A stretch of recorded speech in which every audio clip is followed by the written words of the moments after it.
Hello and welcome to our channel. I am Abhishek. तो आज हम पढ़ेंगे इन्फ्लेशन के बारे में। इन्फ्लेशन हमारा इकोनॉमी का टॉपिक है, तो चलिए देखते हैं इन्फ्लेशन। इन्फ्लेशन में देखेंगे हम, आज देखेंगे हम इन्फ्लेशन क्या होता है, व्हाट इज इन्फ्लेशन, ठीक है। कॉसेस ऑफ इन्फ्लेशन, क्या कारण होते हैं इन्फ्लेशन के, इसके इफेक्ट क्या होंगे, ठीक है। और मेजर्स टू कंट्रोल, इसको कंट्रोल कैसे करेंगे इन्फ्लेशन को, और कुछ रिलेटेड कॉन्सेप्ट भी पढ़ेंगे इन्फ्लेशन से रिलेटेड। अब इन्फ्लेशन एक जनरली देखें तो general rise of price level, price level बढ़ेंगे तो इन्फ्लेशन होगा। तो चलिए देखते हैं इन्फ्लेशन को एक एग्जांपल से। एग्जांपल में देखें तो 1 किलो टमाटर का प्राइस 100 रुपीज है आज के दिन। यदि 1 किलो टमाटर का प्राइस, इसकी वैल्यू 100 रुपीज है, तो एक हफ्ते बाद वही 1 किलो टमाटर की प्राइस 110 हो गई, 110 हो गई।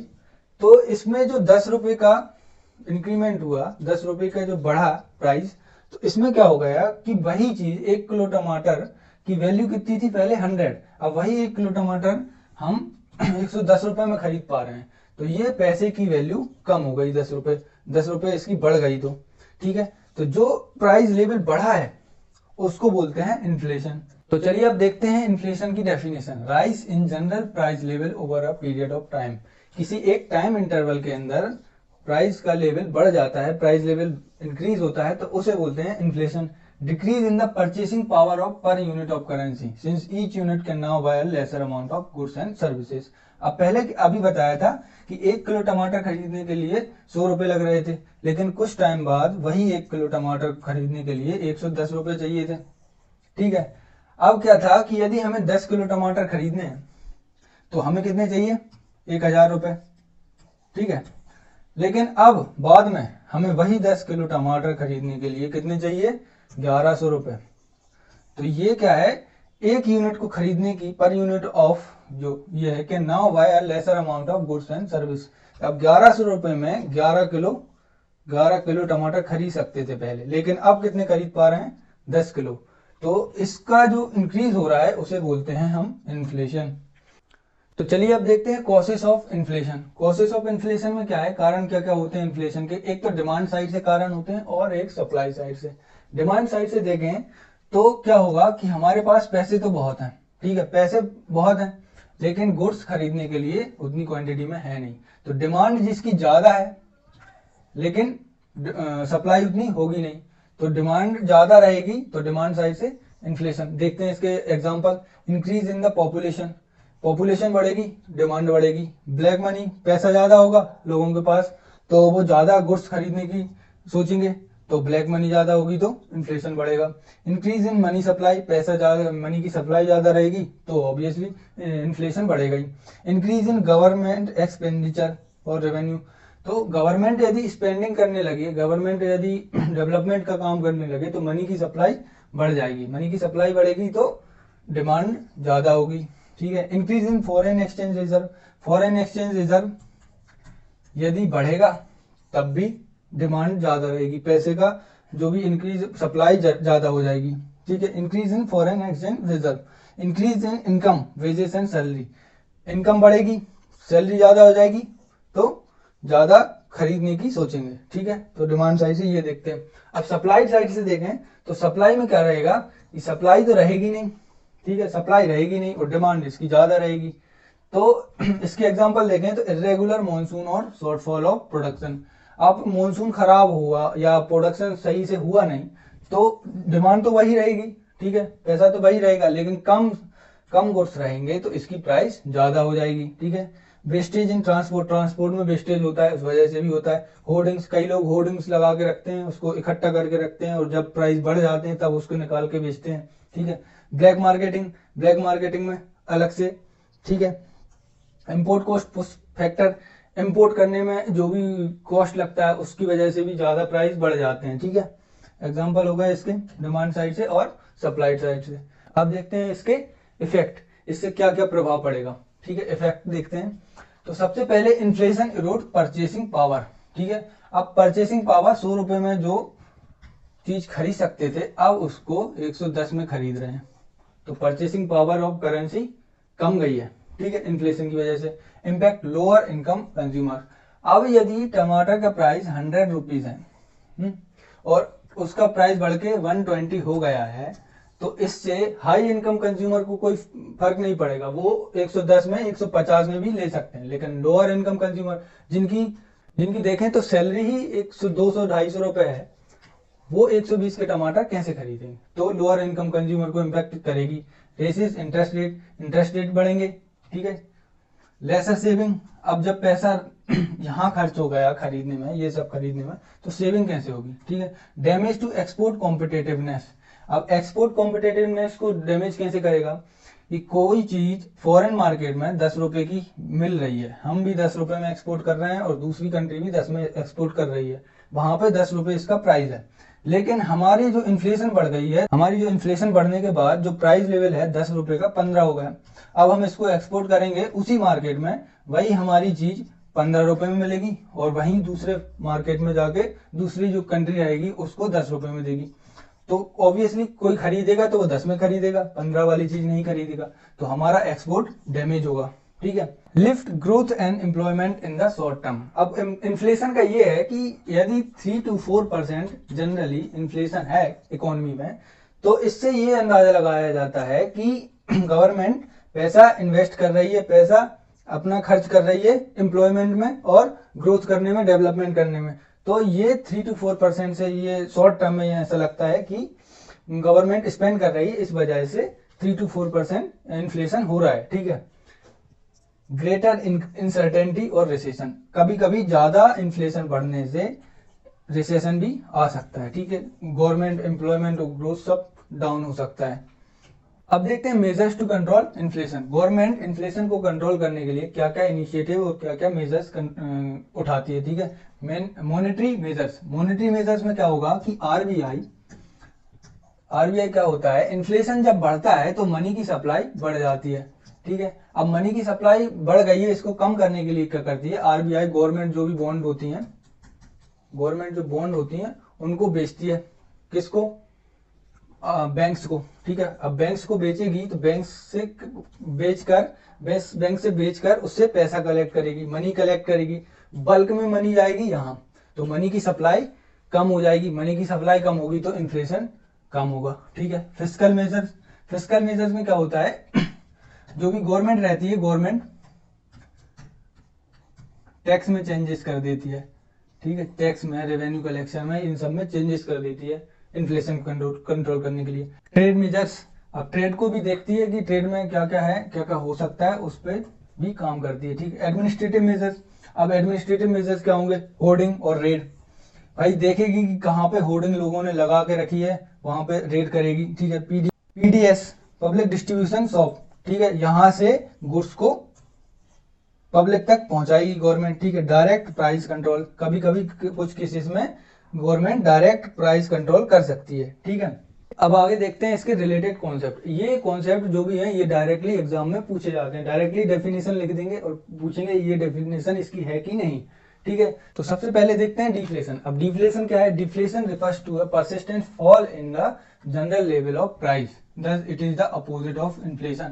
अब इन्फ्लेशन में क्या होता है, प्राइस लेवल बढ़ जाता है, ठीक है। इन्फ्लेशन में प्राइस लेवल बढ़ता है, प्राइस की वैल्यू कम होती है, ठीक है। लेकिन इसमें डिफ्लेशन में प्राइस लेवल कम होता है और पैसे की वैल्यू बढ़ती है, ठीक है। इसे बोलते हैं डिफ्लेशन, मतलब उल्टा होता है इन्फ्लेशन का। अब डिसइन्फ्लेशन, ये दोनों कंफ्यूजिंग होते हैं। डिफ्लेशन होता है उल्टा, डिसइन्फ्लेशन क्या होता है, डिसइन्फ्लेशन देखते हैं, it refers to a situation when the inflation occur at a slowing pace, ठीक है। अब क्या होता है, इन्फ्लेशन बढ़ रहा है, इस महीने बढ़ा 4% के रेट से, ठीक है, लेकिन अगले महीने 3% रेट से बढ़ रहा है। इन्फ्लेशन बढ़ तो रहा है लेकिन पहले से कम परसेंटेज से बढ़ रहा है, तो जो कम परसेंटेज से बढ़ता है उसको बोलते हैं डिसइन्फ्लेशन, ठीक है। पुराने पिछले महीने के कंपैरिजन में कम होता है, इसका इन्फ्लेशन बढ़ता है, तब उसको बोलते हैं डिसइन्फ्लेशन, ठीक है। For example, if the rate of price rise in the last month was 6 and it is 5% current month, it will be called disinflation, वही है सेम, ठीक है। अब आगे देखते हैं डिफ्लेशन। ये तीन कॉन्सेप्ट जो हैं, डिफ्लेशन, डिसइन्फ्लेशन और ये रिफ्लेशन है, ठीक है। डिफ्लेशन नहीं है, ये रिफ्लेशन है, ठीक है। Reflation refers to the deliberate action of the government to increase the rate of inflation to stimulate the economy, ठीक है। ये गवर्नमेंट डेलिबरेटली इंक्रीज करती है इन्फ्लेशन के रेट को। क्यों करती है? It is usually done to redeem the economy from a deflationary situation. अब क्या होगा, डिफ्लेशन होगा तो प्राइस लेवल कम हो जाएंगे, लेकिन गवर्नमेंट को इसके प्राइस लेवल भी बढ़ाने होते हैं, तो उसके लिए डिफ्लेशनरी सिचुएशन से आने के लिए इन्फ्लेशन को डायरेक्टली स्टिमुलेट किया जाता है गवर्नमेंट की तरफ से। ठीक है, अब इसमें देखते हैं, एक डायग्राम से समझते हैं, ये तीनों चारों जो भी हैं हमने टॉपिक पढ़े हैं उनको। डिफ्लेशन क्या होता है?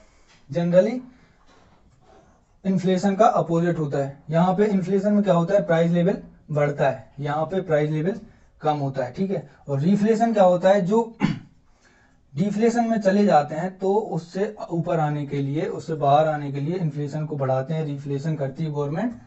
इन्फ्लेशनरी सिचुएशन है, डिफ्लेशनरी सिचुएशन से बाहर आने के लिए, तब उसको बोलते हैं रिफ्लेशन। अब इन्फ्लेशन तो बढ़ रहा है 4% 5% से, लेकिन अगले महीने थोड़ा सा कम बढ़ा 4% से, तो उसको बोलेंगे डिसइन्फ्लेशन।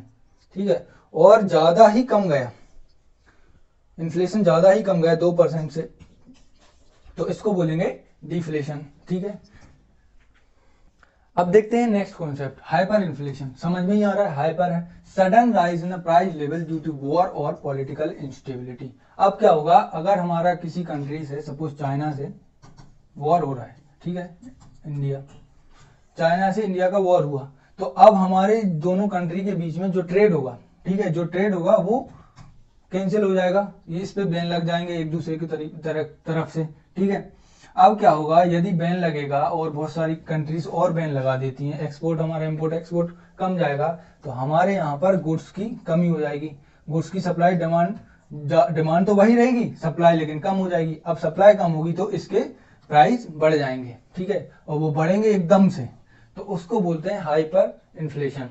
पॉलिटिकल इंस्टेबिलिटी, कि कोई भी मेजोरिटी गवर्नमेंट क्लियरली है ही नहीं, तो जो भी हमारे ट्रेड एग्रीमेंट हैं उस पर प्रभाव पड़ेगा। ठीक है, इसलिए हाइपर इन्फ्लेशन। स्टैगफ्लेशन, स्टैग्नेशन और इन्फ्लेशन। ठीक है, the word stagflation made up of two words, stagnation और इन्फ्लेशन।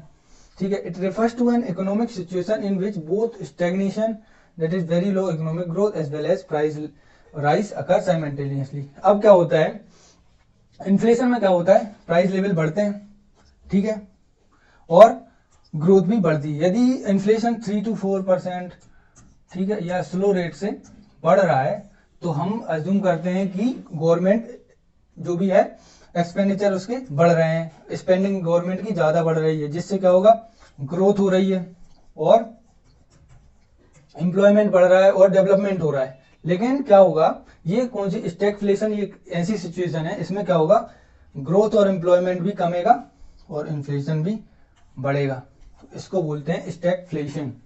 ठीक है, अब देखते हैं कोर इन्फ्लेशन। कोर इन्फ्लेशन में क्या है, it is the measure of persistent increase in the general level of price of goods and service excluding food and energy item, basically the items whose price are very volatile and temporary in nature। अब क्या है, core inflation क्या है कि core inflation ये है कि generally price level बढ़ता है धीरे धीरे करके। 10 साल पहले जो चीज हमें 10 रुपए की मिलती थी, आज वो हमें 100 रुपए की मिल रही है, तो ये मतलब जनरली थोड़ा थोड़ा करके इंक्रीज हुआ ही है। इस पे गवर्नमेंट का कोई कंट्रोल नहीं रहा, हमारा कोई कंट्रोल नहीं रहा, जनरली वो बढ़ ही रहा है। ठीक है, लेकिन इसमें से किस किस चीज को हटा सकते हैं, हटा सकते हैं सब्जी, जो भी फूड प्राइस है, ये वोलेटाइल होते हैं, बहुत ऊपर नीचे होते रहते हैं। ठीक है, तो इनको हटाकर जो भी इन्फ्लेशन बढ़ता है उसे बोलते हैं core inflation. It is the measure of persistent increase in general price level of goods and service. ठीक है, अब हेडलाइन इन्फ्लेशन। हेडलाइन इन्फ्लेशन क्या है, it refers to the total inflation within an economy majorly affected by certain areas of market which may face sudden inflation such as food price and energy prices. Headline inflation क्या होगा, generally क्या होगा, जो भी food price होंगे, ठीक है, जो भी एनर्जी प्राइस होंगे वो इंक्रीज होते हैं, वो बहुत वॉलेटाइल होते हैं, उसकी वजह से जो भी इन्फ्लेशन बढ़ता है उसे बोलते हैं हेडलाइन इन्फ्लेशन। ये सारे वर्ड जो है ना, स्क्यूफ्लेशन, इन्फ्लेशन, ये सभी एग्जाम में डायरेक्टली पूछे जाते हैं। स्क्यूफ्लेशन, स्क्यूफ्लेशन मतलब it refers to a situation where there is an increase in the price of only a few goods or group of goods while price of other goods remain stable. Thus, it is different from inflation, which involve rise in price of all goods and service.